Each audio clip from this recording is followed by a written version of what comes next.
As you know, what I want to talk about today is great power politics in the 21st century.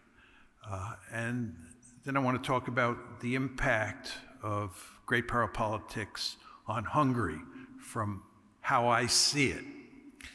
And I'd like to start out with a few preliminary remarks to give you a sense of the big picture, because I'm a person who's very big picture oriented. I think the key thing you want to remember about the world today is how we got here.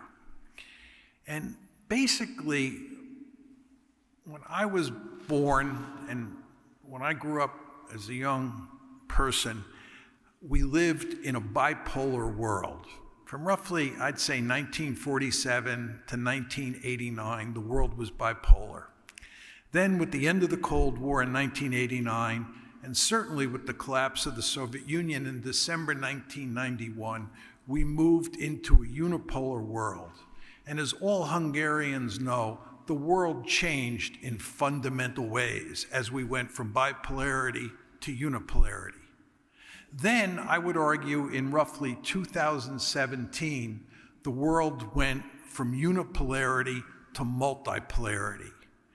And the world that we live in today, as you all recognize, looks a lot different than the world looked like in 2014, 2004, and 1994, because that was the unipolar moment. So what I'm saying here is that the structure or the architecture of the international system has changed in fundamental ways since I was put on this planet in 1947. Again, we've gone from bipolarity to unipolarity to multipolarity, and this has fundamental effects on international politics. In the multipolar world that we live in today, there are three great powers: the United States, China, and Russia. And the United States is still the most powerful state on the planet. But not too far behind the United States is China, which appears to be catching up quickly. And then a distant third is Russia. It's very important to understand that Russia is the weakest of the three great powers. From an American perspective, China is a peer competitor. Russia is not a peer competitor. It's a weak, great power. But those are the three great powers in the system. Excuse me. And I would argue that today, what you have in this multipolar world are two conflict dyads. One is the US-China dyad. The other is the US-Russia dyad. And I would contrast this with the Cold War, where you had only one dyad, which was the US-Soviet dyad. And you understand that in unipolarity, because there was only one great power, there was no great power politics. You can't have great power politics when there's only one great power. Finally, I would note to you that I think the two conflict dyads that exist today are more dangerous than the conflict dyad that existed in the Cold War. I think the US-China dyad and the US-Russia dyad is much more dangerous, much more likely to lead to a great power war than the US-Soviet dyad during the Cold War.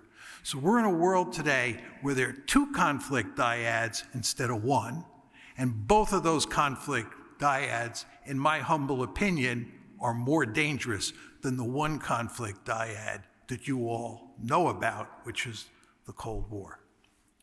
Now, how do I want to proceed? I want to proceed by talking about four different topics. First, I want to give you my theory of international politics, my theory of great power politics. I want to tell you how I think the world works at its most basic level. That's number one. Then I want to talk about the US-China competition. And I want to take my discussion of the US-China competition and link it to my theory. Then I want to shift gears, and I want to talk about the US-Russia competition. I want to compare the US-Russia competition to the US-China competition and link it back to my theory. And then finally, I want to talk about Hungary's situation in this multipolar world and what the situation looks like today and what it looks like moving forward. So again, 4 parts: the basic theory, US-China competition, US-Russia competition, and there we'll talk mainly about the Ukraine war, and then finally talk about the implications of all of this discussion for Hungary, okay? So let me start with my theory of international politics. As some of you know, I have a very simple theory of international politics. I start with 5 assumptions about the world, and then I take those 5 assumptions and I mix them up, and I come up with a series of behaviors involving the great powers, okay? So let me tell you what the 5 assumptions are. My first assumption about the world is that states are the principal actors, countries are the principal actors, and there's no higher authority that sits above states. As many of you know, in international relations speak, we refer to this as anarchy. The world is anarchic. Anarchic does not mean murder and mayhem. Anarchic is an organizing principle. The system is anarchic. There's no higher authority. Point 1. Point 2, or assumption 2, is that all states have some offensive military capability. Now, obviously, some states have more offensive military capability than others do. The United States, for example, has much more offensive capability than Hungary. But Hungary does have some offensive military capability, as does Belgium, as does Switzerland. But then there are those countries that have a lot of offensive military capability. So the second assumption has to do with capabilities. The third assumption has to do with intentions, right? When I was an Air Force officer, I was in technical intelligence. And when we looked at the Soviet Union or the Warsaw Pact during the Cold War, we always want to know, what do their capabilities look like? And what are their intentions? What are Soviet intentions and what do their capabilities look like? Okay, so the second assumption deals with capabilities. That's the offensive capabilities argument. The third assumption deals with intentions. And the intentions argument goes like this.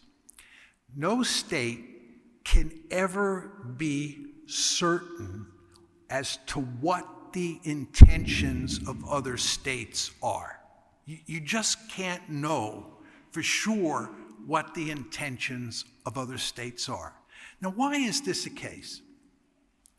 If you think about capabilities, offensive capabilities, you can see them and you can measure them.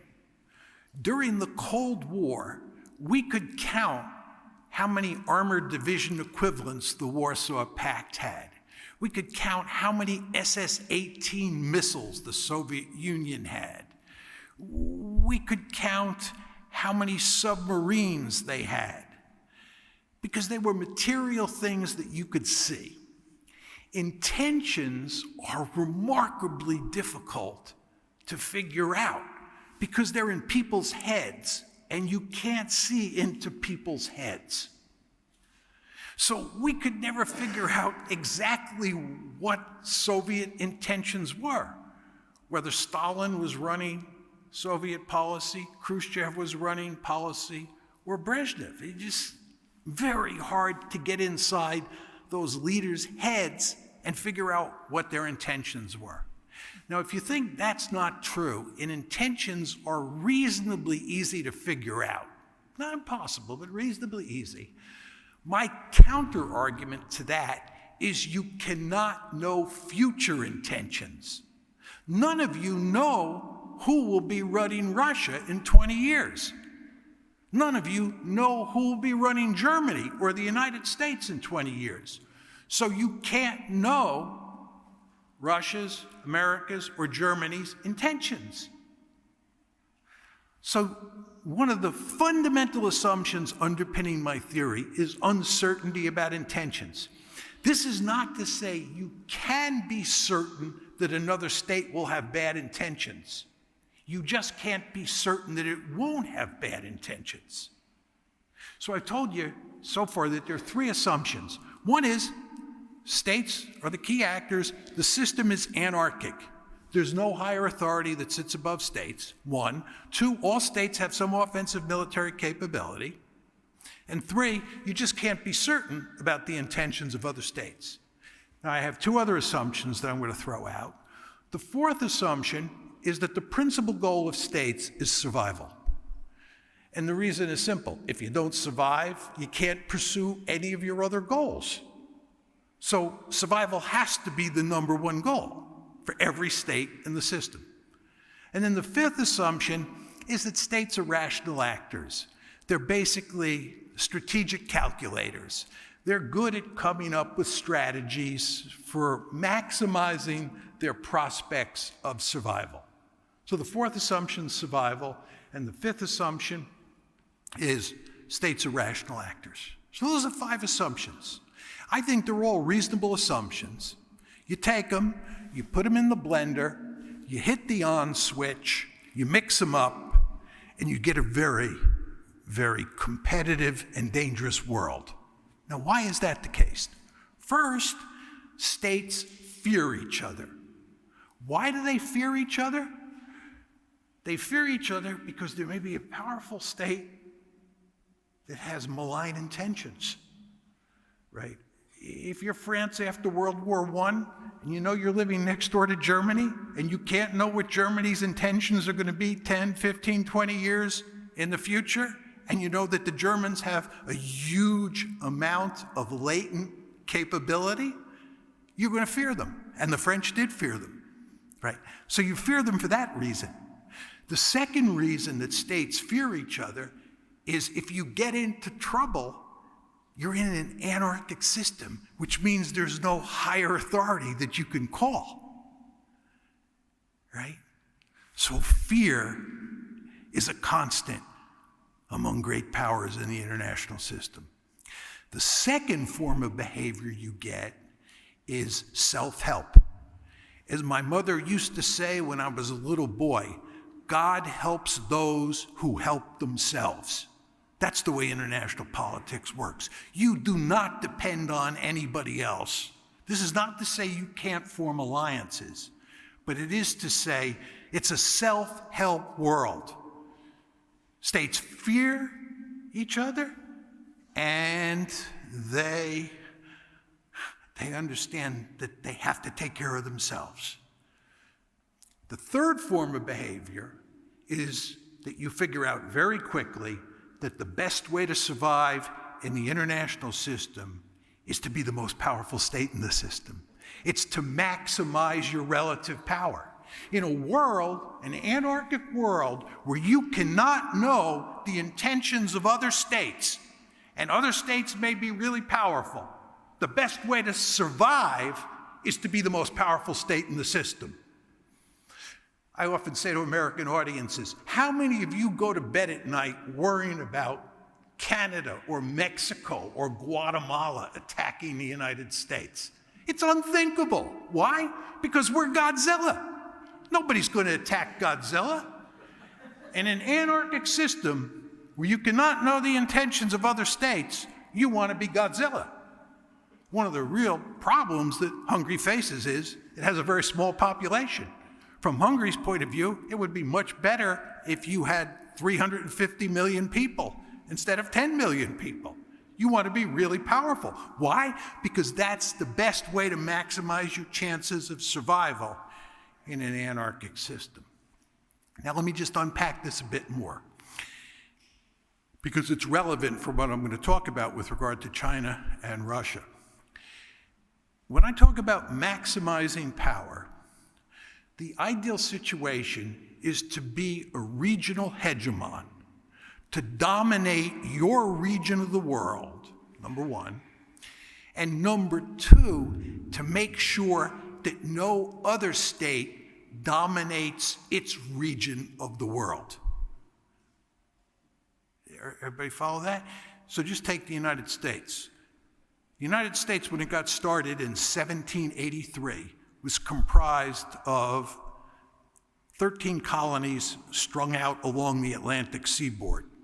What we did was we marched across the continent and we carved out this huge and powerful state. And then with the Monroe Doctrine, we pushed the European great powers out of the Western Hemisphere, and we told them, you are not welcome back here. This is our hemisphere, and you stay out. We went to great lengths to create regional hegemony in the Western Hemisphere. At the same time, we do not tolerate peer competitors. We played a key role in putting Imperial Germany, Imperial Japan, Nazi Germany, and the Soviet Union all on the scrap heap of history. And you can see the United States putting its crosshairs on China today. The United States does not tolerate peer competitors. We do not want any other country on the planet to ever imitate us. According to our playbook, there's only one country that's allowed to be a regional hegemon, and that's the United States of America. This is completely consistent with the theory that I laid out to you. I gave you the logic that underpins it. Now, I just want to say a word or two more. I've emphasized the importance of gaining power, becoming a regional hegemon, maximizing your power. It's also very important to understand that states that are facing a great power that's getting more and more powerful go to great lengths to balance against that state. So states in the international system, here we're talking mainly about great powers, balance against rising states. They try to check states that are encroaching on them. That's the balancing behavior that comes out of my story. But again, the ideal situation is to be a regional hegemon. Now, that's my theory.